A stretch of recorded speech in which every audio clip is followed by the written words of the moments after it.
بسم اللہ الرحمن الرحیم۔ آج کی حدیث مبارک بدبودار چیزوں کی کراہت۔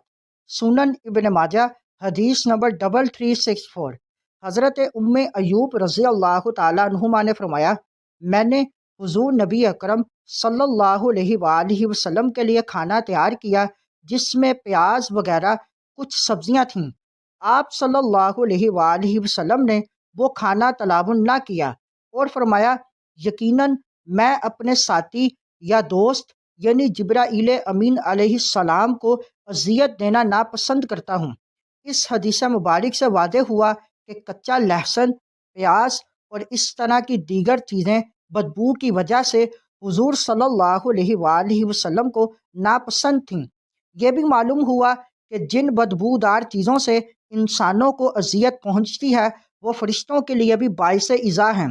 دیگر احادیث کے مطابق بدبودار شے کھا کر اس کی بدبو ختم کیے بغیر مسجد میں جانا ممنوع ہے۔